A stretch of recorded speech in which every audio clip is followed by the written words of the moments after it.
한 번도 어디 가서 얘기를 해본 적이 없는데 그때 아버지가 거기서 이제 단련대 생활을 하고 있었던 거지. 아, 우리 아빠가 범죄자구나. 근데 엄마가 딱 떠나는 그 순간부터 아, 엄마가 나를 또 버리고 가네? 그러니까 왜 나는 도대체 이런 삶을 살아야 될까? 나는 언제 또 버려질까? 어디로 버려질까라는 그런 두려움? 그런 것들이 항상 제 마음속에 있었지. 안녕하세요 여러분, 반갑습니다. 저는 주성아TV의 MC를 맡게 된 김서아입니다. 아, 이게 정말 오늘 첫 촬영인데요. 떨리네요. 김서아TV에서 김서아TV에서 김서아입니다 제자제자 거리면서 찍다가 오늘 주성아TV에 또 MC를 맡게 되니까 이제 아주 너무 떨리고요. 제가 오래 할 수 있도록 응원도 많이 해주시고 그래서 진짜 가슴이 벅차고 부담스럽지. 또 네, 잘해야 된다는 맞아요. 그런 압박감이 있잖아요. 맞아요. 근데 또 워낙 잘하시니까 열심히 해요. 네. 또 하다 보니까 기회가 많이 오더라고요. 그래서 그쵸. 오늘 김소연님을 모셨는데요. 자기소개 부탁드리겠습니다. 네, 여러분 안녕하십니까. 김소연입니다. 우리 김소아TV에서 자주 얼굴을 비쳤던 그 여성 동무가 또 오늘 이 자리에 오게 됐네요. 대한민국에 온 지 19년도 10월 제가 말에 왔거든요. 그러다 보니까 올해로 딱 그 만 5년 차. 감사하게도 뭐 미스트로3에 나가서 또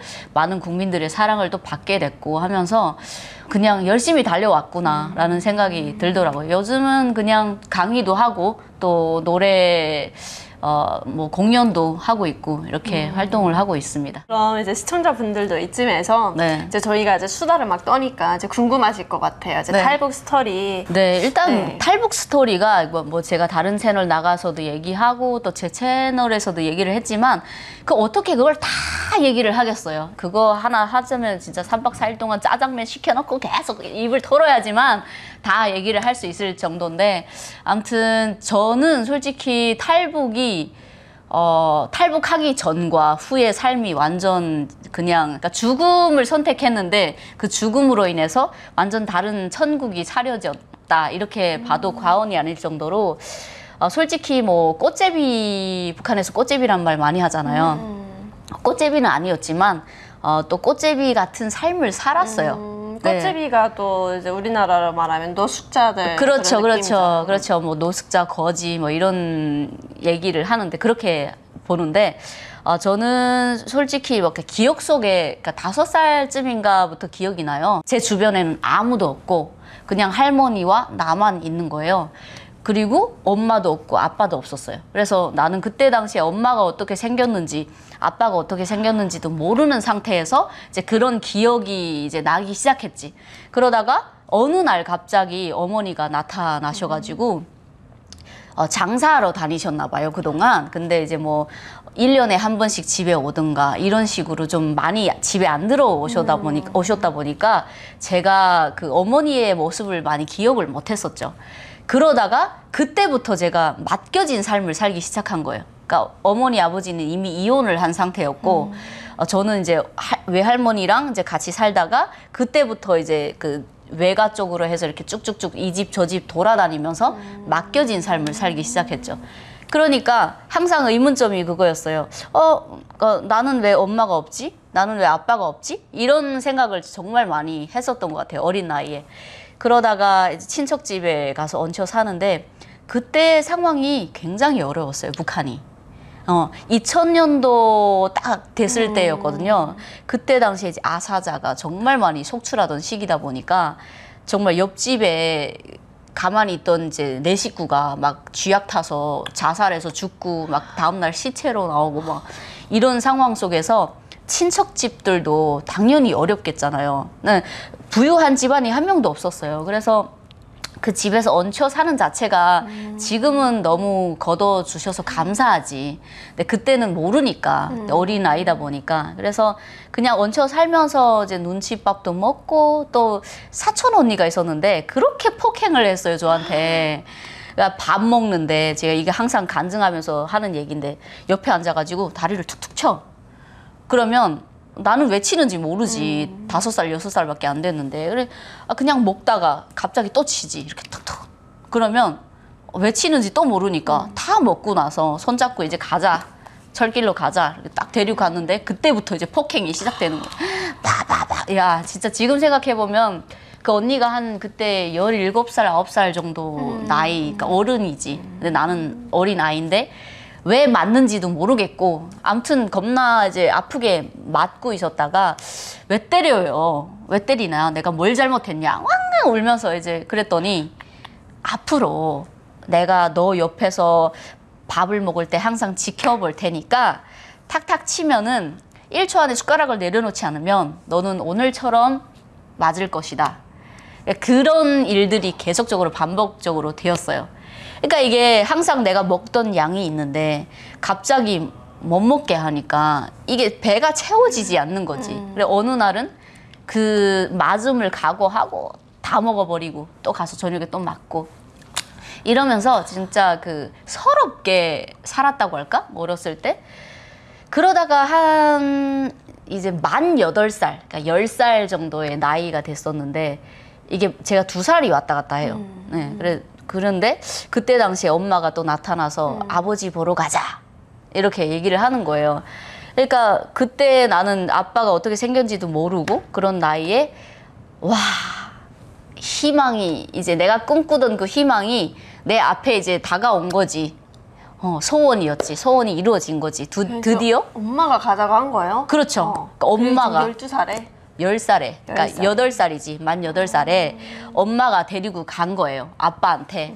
그래서 나는 그때 당시에 소원이 뭐였냐면 아무리 배고프고 힘들어도 그러니까 남의 가정처럼 그러니까 같이 배고프고 힘들고 그냥 같은 그냥 한 집안 아버지, 어머니 뭐 이렇게 자식 이렇게 3명에서 같이 굶으면 같이 굶는 거지. 그러니까 흩어지는 거를 바라지 않았거든요. 그래서 드디어 내 꿈이 이루어진다. 이제 내 부모님이랑 같이 살 수 있는 기회가 생겼구나 하고 너무 행복했어요. 그래서 하루 종일 엄마 손잡고 걸어가지고 이제 그 샛별이라는 곳에 딱 갔지. 딱 갔는데 아버지라는 사람을 처음 딱 봤는데 북한의 그 단련대 알죠? 단련대에 갇혀 있는 거예요. 아빠가.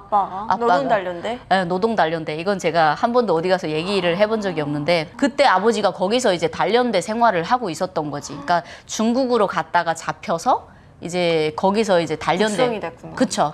그런 생활을 하고 있었던 거지. 그러니까 제가 5년 동안에 그 5살까지 됐을 때까지 아버지가 이제 그런 과정을 겪어서 감옥살이를 그 꽃받고 생활을 했던 거죠. 그래서 아버지를 그러니까 한국에 말하면 그냥 자식이 이제 그 감옥에 가서 이제 아버지를 만나는 거잖아요. 그러니까 뿌듯하지 못하지 마음이. 그때 알았어요. 거기가 감옥이라는 거를? 알았죠. 그러니까 이게 죄인들을 훈련시키고 단련시키는 곳이니까. 그래서 내 아버지가 죄인이구나 라는 생각을 하게 됐지. 원망하진 않았어요? 원망하진 않았죠. 왜냐하면 그 세상이 그때 당시에는 그렇게 좋지 못했으니까 다들 굶어 죽어 나가고 하니까. 네, 그래서 아빠를 봐서 얼굴이 되게 뭔가 잘생기고 뭔가 우리 아빠 이렇게 생겼구나 하면서도 마음속에서는 우리 아빠가 범죄자구나 라는 생각을 마음속에 가지고 있었죠. 힘들었겠다. 그러다가 아버지가 이제 풀려 나오고 저희 온 가족이 같이 살게 됐어요. 네, 근데 같이 산 지 얼마 되지 않아서 엄마가 갑자기 어디를 간다는 거예요. 엄마가. 나는 드디어 이제 행복한 삶을 살기 시작했는데 갑자기 어디를 간대요. 근데 평상시와는 완전 다른 느낌인 거지. 그러니까 사람이 촉이 있잖아요. 이 사람은 어디 멀리 가는데? 이런 느낌이었잖아요. 엄마를 딱 봤는데 뭔가 멀리 가는 사람처럼 그렇게 나를 바라보는 거예요. 그래서 엄마 어디 가? 그랬더니 저기 할아버지 집 가서 뭐 가지고 온대요. 근데 엄마가 딱 떠나는 그 순간부터 엄마가 나를 또 버리고 가네? 그런 생각이었던 거지. 또 나를 버리고 가네? 그때가 몇 살이었어요? 그때가 이제 내가 만 8살이니까 이제 8살 때지. 예. 근데 제가 항상 10살이라고 얘기를 하는데 엄마가 딱 걸어가는데 한참 걸어가서 이제 그 뒷모습이 보이지 않을 정도까지 제가 계속 바라봤어요. 마지막 모습이니까. 그러니까 나는 그때 그걸 알았지. 엄마 다시 돌아오지 않는다. 그런 걸 보면서 너무 슬픈 거예요. 너무 슬픈 거예요. 내가 지금까지 그 희망을 가졌던 게 다 무너졌잖아. 그러면 내가 지금까지 5살 때부터 남의 집에 얹혀서 살고 막 이랬던 것들이 더더욱 이제 뭔가 분노로 쌓아지기 시작하는 거예요. 그때. 또 나를 버리고 가네. 이런 것들. 아, 너네는 진짜 책임이 없구나. 이런 거. 그렇게 딱 엄마 뒷모습을 딱 보고 나서 다시는 안 온다는 걸 알면서 마음속으로 또 그런 마음을 가졌죠. 아, 내가 앞으로 또 어떻게 될까? 근데 지금 나에게 있는 건 아빠밖에 없잖아요. 근데 이제 아빠도 그 새어머니를 이제 얻었다가 그때 당시에 그때 당시에 새어머니를 얻었다가 또 저랑 같이 살다가 또 탈북해버린 거지. 1년 만에. 그렇게 친척 집에 돌아다니면서 먹여주고 재워주세요. 일해드리겠습니다. 이러면서 이게 남들이 이제 학교를 다니는데 나는 초등학교 1학년을 3번 다녔어요. 그 한 3년을 거쳐서. 그러니까 졸업을 못하고 막 계속 옮겨 다니고 하니까. 그러다가 어느 날 이게 11살이 되면서 이제 그런 생각이 들더라고. 그러니까 엄마가 이제 어머니 아버지가 나를 버리고 갈 만큼 중국이라는 나라가 도대체 얼마나 잘 살길래 나도 한번 가보자. 난 더 이상 갈 데가 없으니까. 그게 몇 살 때였어요? 근데 11살 때. 저도 이제 어릴 때였죠. 어릴 때인데 사촌 언니가 있었는데 언니의 딸이셨어요. 조카가 되었는데 조카가 있었는데 그 조카가 이 집 저 집을 떠돌아다녔어요. 아기 때부터. 태어나서부터 딱 나네. 사촌 언니가 그 자기 엄마 구실을 못하니까 계속 아기 때부터 떠돌아다녔단 말이에요. 근데 그 5살 됐을 때 저희 집에 한 번 왔는데 그 아이가 저희 집에서 다른 집에 안 가고 싶어서 큰엄마, 저희 엄마한테 큰엄마 그 5살 아이가 바닥을 닦고 내가 그랬다니까. 남의 집에 또 가야 될까 봐. 그 모습에 나는 그 5살이고 뭐 내가 10살이 넘어갔어도 한 번도 바닥 청소를 못 해보고 봤던 아이인데 그 사촌 동생이 막 바닥 닦는 이런 거 보고 너무 슬프기도 하고 이제 들었던 생각이 쟤는 나이는 지금 5살인데 어른이 되어 있구나 라는 생각을 할 만큼 되게 너무 어른스러워서 미웠었어요. 너무 어른같이 행동을 해서 아이가 막 해맑고 아무 생각 없어야 되는데 눈치 보고 청소하고 바닥 닦는 거 보고 되게 그런 안 좋고 좀 슬펐던 그런 기억이 있는데 지금 이야기를 들으니까 그 사촌 동생을 보는 것 같아요. 그러니까 그 동생도 마찬가지겠지만 이게 내가 언제 버려질지 모르는 거잖아요. 그러니까 내가 이 집에서 며칠 동안 더 버틸 수 있을지 모르는 거잖아요. 그러면 나는 언젠가는 쫓겨나야 된다는 그런 불안감 때문에 하루라도 맨날 잘 보여야 되는 그런 입장인 거. 그렇게 살다가 아 그래 나도 한번 그때 당시에 이제 그 할머니가 친할머니가 중국에 갔다가 북송돼서 이제 나왔어요. 근데 자수를 했거든요. 그러니까 할머니가 딱 나와서 그때 이제 할머니랑 같이 이제 잠깐 살았던 시기가 있었는데 그 할머니가 어느 날 이제 그 같이 중국 가자고 그런 얘기를 했어요. 그래서 그때 아 그래 엄마 아빠가 버리고 할 만큼 얼마나 중국이 잘 살길래 나도 한번 가보자 해가지고 할머니랑 이제 몇 명의 이제 탈북하실 분들을 모여놓고 탈북의 길을 선택하게 됐지. 더 이상 갈 곳도 없고 뭔가 의지할 곳도 없고 하니까 이제 탈북을 선택하게 됐죠. 근데 가다가 잡힌 거지. 탈북하면서 잡혔어요? 탈북을 이제 브로커 집에 숨어 있다가 잡힌 거지.